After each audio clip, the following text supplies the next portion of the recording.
Hello, hello, and welcome to Undeniable. I am your host, Chanelle Angelique, and I am stoked to be sitting here with this super talented and pretty cool dude, by the way. Please help me in welcoming Mr. Darik Bernard. Hi, Darik. Hey, what's going on? How you doing? I'm good. How are you? I'm good. You good? You feeling good? Uh-huh. Yeah, I'm here. Yeah. Oh, okay. You just here. We made it. We here. We made finally it. was able to get this done. Finally, Yeah? yes. I'm going to put Darik on blast real quick. He was one of the first people I asked to be on my show the first season. So I'm really excited that he finally made it here. Finally was able to get it done. That's it. Yeah, it's cool. Good. Yeah, we were finally able to make it happen. It's all in God's timing. Right. Everything happens the way it's supposed to happen. So, when we say Darik Bernard, we say SAG actor, we say writer, producer, director. Y'all know he done did some singing too back in the day. Oh, yeah. I would just say I'm a creative. Yes, all of that. But, all of that falls under that umbrella. But I strive to be a professional creative. I try to walk it like I talk it.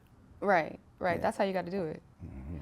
So, you majored, I'm taking you back a little bit. Okay. You majored in broadcast communications and minored in theater at Morgan State University. What would you say that theater teaches you that film doesn't? Preparation. Preparation. I mean, well, all of it teaches you preparation, but theater teaches you,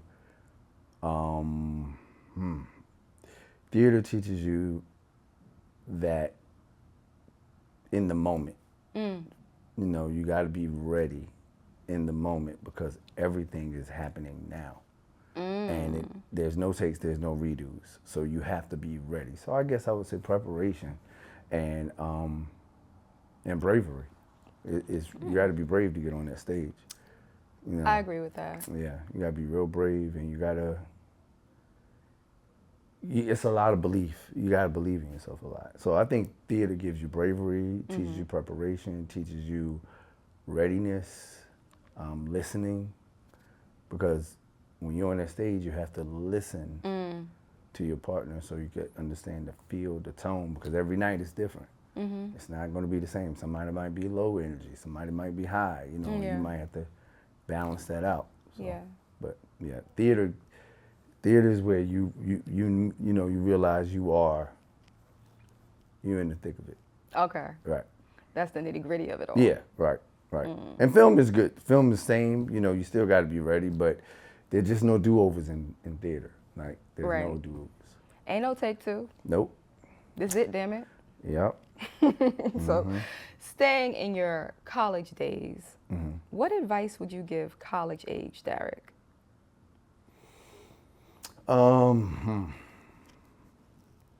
College, what I would tell myself, I definitely would have pushed myself more in a different field. I would have probably not did liberal arts. I probably would have majored in something else and then just pursued my aspirations in another way. Okay. Only because this business, being a creative is hard to make money. So I would have maybe done another job that allows me to survive and maintain myself until God says it's time. Makes sense. You know what I mean? This business, you gotta market yourself, you gotta promote yourself, you have to feed yourself, you have to house it takes a lot. And when you are trying to survive on a creative salary, it's crazy. So I would have told myself back then, maybe look at something else. And then just pursue those creative aspirations. Still went to school, but I would have just doubled down on it. Okay. Yeah. So you would have held off to make it more of a side thing and focus more No. on... I mean, I would have did both. You know what I Okay. mean? Like I would have just really did both. I wouldn't have kept it as a side thing because I believe in it. But, with any business, because that's another thing. As an actor, you are a business. And you're going to need seed money to front that business. And trying to front a business on a creative salary is just not the business. Okay. So, Okay. Yeah. So I'm gonna take you. Well, I don't know where I'm gonna take you back to, but what was your first project? I'll say project that you were involved in that you were like, I made it. This is what your face. My first. Wait a minute. Like, or you're something that you booked and you're like, this is what I'm meant to do. This is my home here. I would say my guest star on Power Okay. was like oh my gosh, like oh shucks, this is it, you know, and for more reasons than one. I'm very proud of that gig because a lot of people don't know the day I auditioned for that gig, my grandmother died that day. Oh my gosh. And so I went to the audition and I came home and I got the news that she passed away. And my mother died when I was 11. So my grandmother raised me. So it was like my mother died all over again. So of course I was shattered, crushed, I was broken. And I think later that next day, my manager called and said, hey, I heard the news. I'm so sorry your grandmother passed away, but you booked. And it was time to go to work, you know, and it was such a weird feeling because I'm experiencing the lowest of the low, but the highest of the high at the same time. Yeah. And it was a lot of firsts on that job. It was the first time I ever had a trailer. It was just a lot of firsts going on, but it was still the most. It was the worst time of my life. And on set, we were set for like 4 or 5 days. Okay. And what I'm proud of is that while I was on set, nobody knew what I was going through. I was a professional. Yeah. You know what I mean? I would do what I needed to do on stage or on set, and then when it went back to the trailer, I would cry. I would have my moment, and I would get myself back together, and then I'd get back out there and do what I had to do. And I killed it. You know, I built, you know, and I caught the eye of, you know, some major people, you know what I'm saying? So that was when I knew, okay, yeah, I'm supposed to be here, you know what I mean? And till this day, nobody on that set knew that I literally got the news. And then as soon as I got off set, I had to rush back home to North Carolina. I didn't even know if I was gonna make the funeral because when you're on set, they have to release you. You can't just leave. So my family, thank God, they pushed the funeral back for me. And I made it. Like it was thin, but I got there, and I was able to send my girl home properly. Wow. But yeah, that's what made me know that I'm a professional.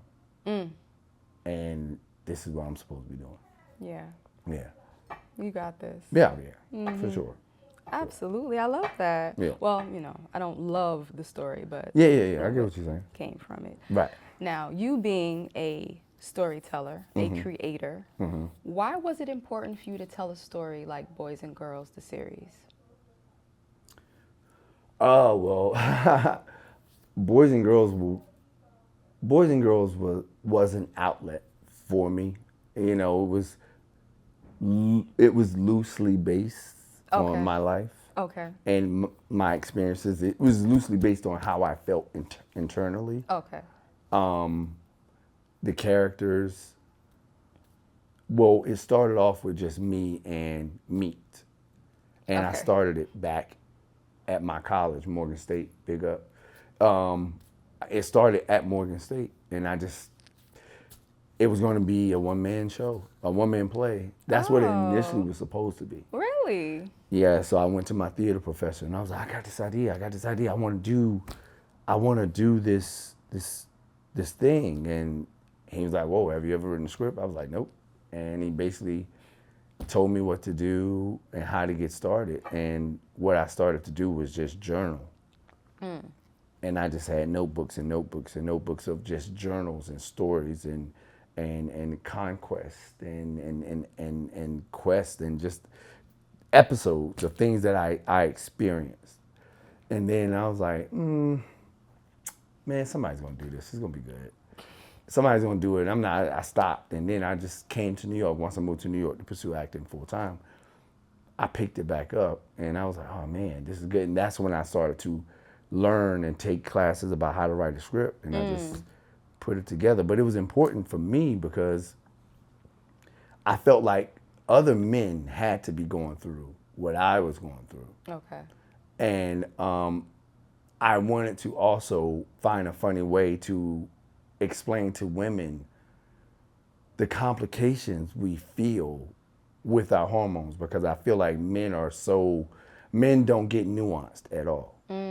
We just are always dogs, or it's almost like we're not complex beings just because we can't have kids, or we don't have periods, or we don't have all the things going on with women. We are kind of marginalized as just simple beings, and we are just as complex. Okay. So I wanted to show that we struggle with our stuff, you know.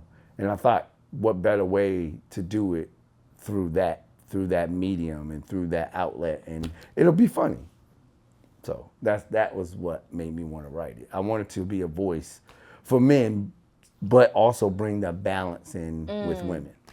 Okay, well, I already told you, I love boys and girls. Right, so right. Thank you. Definitely something essential to the culture.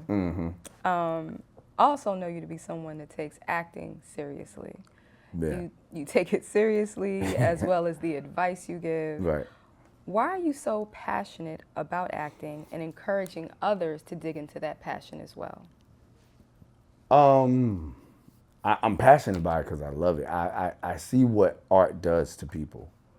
I know what art does to people firsthand. My mother, I spoke about earlier, my mother passed away when I was 11, but my mother passed away from sickle cell. And sickle cell, if you don't know, is a very debilitating disease. It's very hard on the body. She couldn't work, so she stayed at home. So the television growing up was her friend, movies and stuff like that. And she got me and my sister involved. I mean, we're named after actors. My sister's named after an actress, and I'm named after an actor, and whenever we would watch TV or movies, specifically The Color Purple, which is one of my favorite movies for this reason, we would watch movies, and it was like, for whatever time that episode or that movie was on, there was no more pain. There was laughter. There was just joy. She was just she escaped into that, and that's what that gave her. Yeah. And I wanted to make people feel like that. Oh. I wanted to make people forget for a little bit, I want to make people get upset. I want to make people feel something. Yeah. Because right now, if you look at the way art is being pushed right now, they're sucking heart out of everything. There's no more heart in music. They're trying to suck it out of acting. Yeah. With so many of these productions, or everybody's picking up a camera saying they're a filmmaker. Everybody's picking up a pen saying they're a writer. And it's just, if we're not careful, we're going to lose craft. We're going to lose craft, and that's the heart. So I take it seriously because we this is our art. I mean, people don't talk about it, but when the pandemic happened, we should have been listed as essential workers. We got people through the pandemic. Music, television, we got people through that. We don't think about how important art is. Yeah. And I think we need to do a better job of protecting everybody who tries to come into this thing of ours. Because everybody can't go. And everybody shouldn't go. And everybody who doesn't do the work. That's all I'm saying. That's true. No, absolutely. Yeah. Absolutely. I agree with you. I know that you may have a bit of a unfair reputation for being hard on people. Do you want to clear any of that up as to why people think that, or what your real intentions are? Like, when you mean people, you mean actors. Actors, yes. Let me be specific. Actors that I coach, because I am an acting coach, and I do help people I help people. I help actors. Yes. I don't really want to clear it up. I just want to let people know, like, this is not the feel-good business. I'm not here to give you an attaboy. I'm here to, if you say you want to do this, I'm here to help you. You know, because I grew up in a ever since I started taking theater in college, taking theater in New York City, I took it with the people who stretched me, the people who did not allow me to phone this in. Yeah. You know, I'm not giving participation, what is it? Participation trophies. I don't do that. No, it's not. That's not going to help you. Yeah. And if I care about you and love you and love this thing of ours the way I say I do, I'm not going to allow you to phone it in. You know what I mean? And you'll go around saying, oh, well, Darik helped me. No, I didn't help you do that. You know what I mean? I tried to make you think. Yeah. You know, because this thing is beautiful. You know, I feel like us being able to do what we do is a gift. You know, and it should be respected and protected. Right. You don't want to see them playing with it. I don't, but I mean, I don't know. The crazy thing about me is I'm a believer. If you tell me this is what you want to do, I don't question you, I believe you. But I now start looking at your actions. And that's what will let me know if you're here, because what I'm seeing is there's a lot of people who say they want to be actors, but really they just want to be famous. They just want to be seen on the screen. You know, and I remember I just said this at an event last night. When I first got here, one of my acting coaches told me there's probably a big chance you won't be famous. But if you work with me, I guarantee 100% you will be an actor. So, you know, that's it. You know, and I sacrificed a lot. You know, I was a personal assistant to Michael Kenneth Williams, the late great Michael Kenneth Williams, for 3 years. And you ain't know that was my next question. Go ahead. Oh, I'm sorry. Let me let you ask that then. Go ahead. I was gonna set it up too, because I know I never mentioned that I was really a Michael K. Williams fanatic. Okay. Like. I understand. Okay. It makes sense. So I need to know how you became his assistant and how that enriched your life, that whole experience. Wait, so say the question. I want you to set the question up. Sorry. How did you become an assistant to Michael K. Williams? And how did that enrich your life?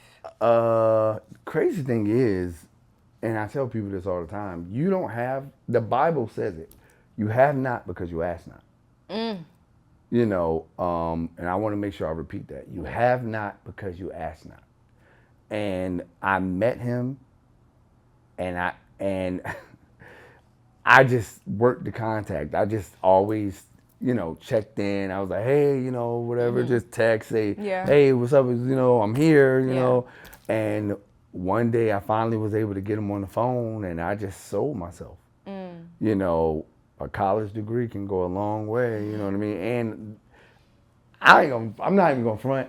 I didn't know anything about being a personal assistant. I lied. I said, oh yeah, I can do it.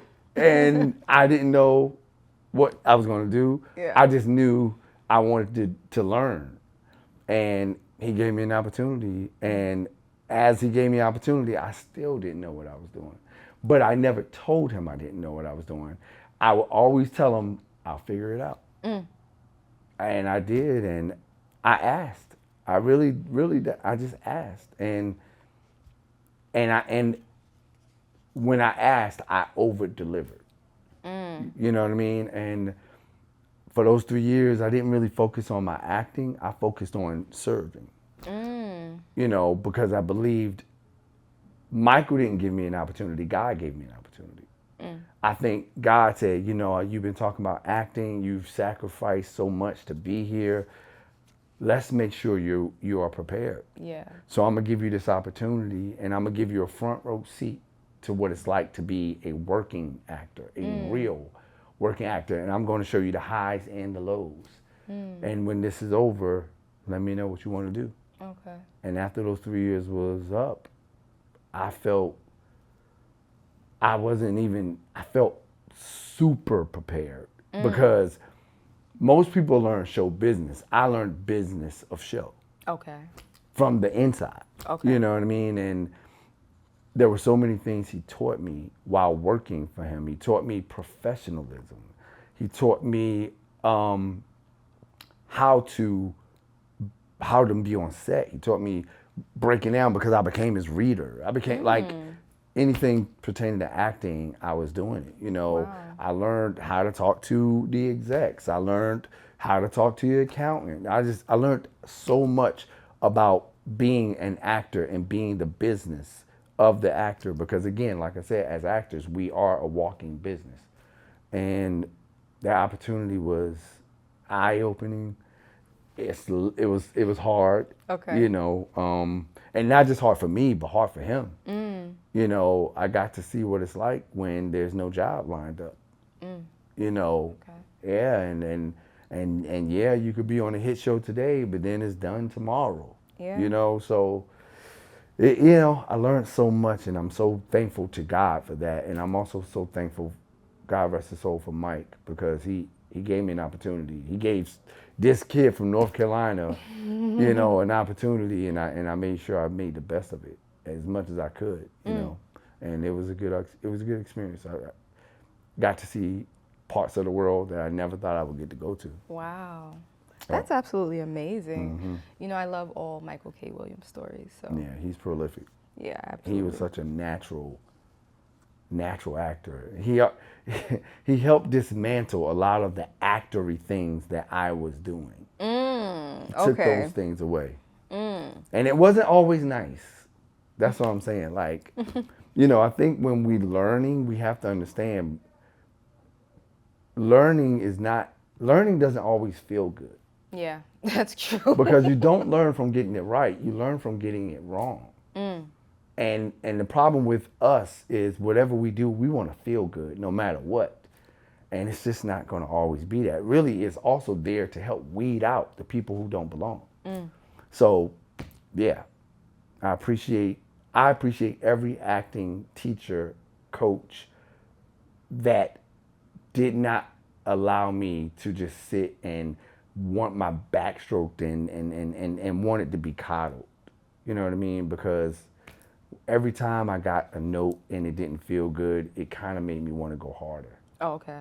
And come motivated back. You. Oh, for sure. Like, yeah, all right. I get that. All right, I get that. I'm gonna show you energy real quick. Yeah. So I'm just also too. I mean, I'm competitive. Yeah. So that's another thing. Like I'm a competitor. So and when I'm acting, I feel I can hang with anybody.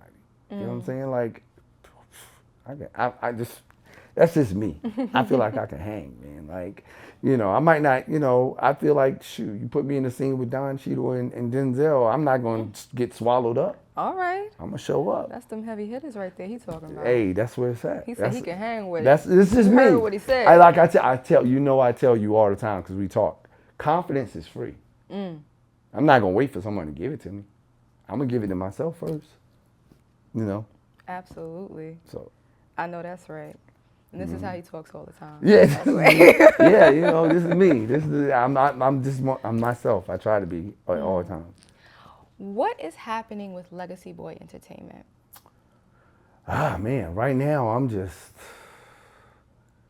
Well, where do you want to take it? Speak it into existence. Well, right now I'm just trying to figure out my next move with producing, because Boys and Girls, I did it by myself. Yeah, he sure did. And it was something I worked on by myself. Well, actually, Michael Kenneth Williams was the executive producer. So I started with him executive producing, and we were making the rounds, and that was a whole ordeal. And then I started to kind of continue on with it when he started to get more and more busier. And it was like a lonely process, and it was just hard. It was all of my money, you know, like. So I had to like take a break from producing because I said, okay, let me focus on getting my credits up So people will take me more seriously. Yeah. So that's what I started to focus on, and I started to, of course, book more and more and more projects. And right now, I'm just trying to figure out. I have a short film that I am super passionate about, and that's what I was looking for. Okay. I was looking for the next project that I was just as passionate about with boys and girls. Because what people don't know is it's the passion that is your gas. Because it's not people. People come and go. That passion keeps you up at night. That passion is what motivates you. And I kept coming up with stuff, and I just felt like, I ain't passionate about that, you know. But I recently found the project that I'm writing now. It's mine. It's my idea that I'm super, super passionate about. I believe it's going to connect. And that's another thing. I only want to do things that I feel will connect. Yeah. Yeah. You know, I feel like people can relate to, and they want to. It's going to make you feel something, because that's my job as an actor, is to make you feel something. So. I think it's dope that you say that, because when people ask me why I write and stuff like that, I always say it's because I want people to feel something. I want them to feel seen. I want them to feel heard. I want them to have a reaction. I want, you know what I mean? So I definitely get that. I understand all of that. That's what we're here for, right? That's what artists we do. That's the point of art. You know, art is, what do you say? Art imitates life, but I think also too, life imitates art. I mean, it's that figure eight. You know, we need it. Yeah. That's why artists feel like so underpaid and underrated. You know, because if we didn't have art, if we didn't have a way to express ourselves, I feel like a lot of people would die. You know. Yeah. So yeah, we are here to provoke thought. We are here to mirror life and show you yourself in a way that you can, like, oh wow, okay, I never thought about it like that. You know what I'm saying? So that's the goal. That's the goal. Okay. I'm getting sad because our time is ending. Okay. Oh my gosh. Okay. Like, you know that we can really talk for a minute about things. And right. I would love to have you back. Okay. But before you go, it's my favorite part of the show. What's that? The undeniable part. Okay. Are you ready? I think so. Okay. I didn't know about this, but let's go. Darik, you inspire me with your confidence and dedication to your craft. You give your wisdom and knowledge selflessly, and I personally appreciate being able to come to you for advice and guidance. You're a man of vision. When you speak, people listen. You never give up on yourself. Your aura, your style, your savoir-faire is like a magnet to the masses, and I love watching you shine. You're a loving and devoted father. You're an exceptional actor, writer, coach, and friend who genuinely cares about producing quality entertainment and leaving your mark on the world. You are valued and appreciated. You are wanted, needed, loved, and absolutely undeniable. How do you feel about that? That's for you. Oh man, this is probably the best. This right here this is gonna get framed, man. Oh, I love to hear that. Yeah, man. This is gonna get framed. This is probably one of the best gifts I've gotten in a long time, man. This is, yeah. Man, I don't even have nothing to put this in, but we rocking with this.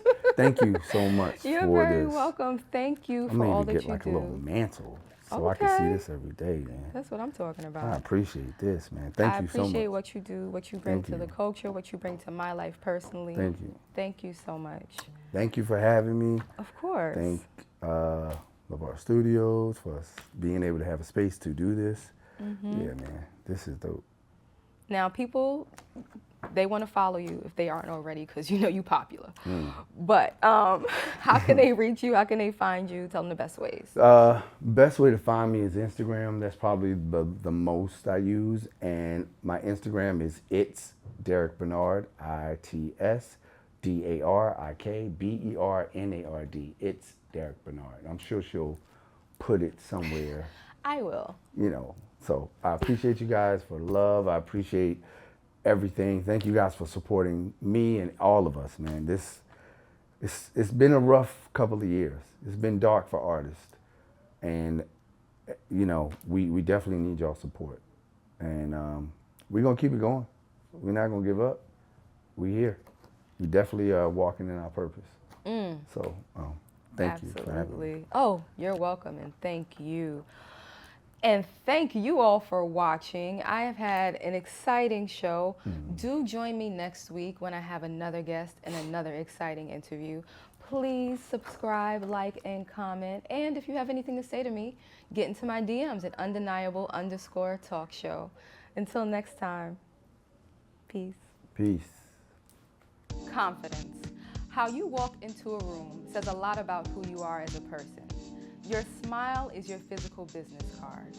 Make eye contact and introduce yourself with enthusiasm. I've learned that when you know how to read the room becomes yours. So be confident and let your self-love shine. Thanks for watching. Until next time.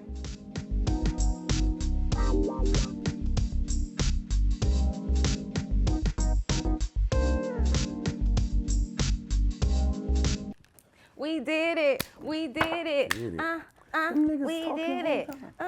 You messing up my outro. Oh, dang. I didn't realize we were still. C1, take 3.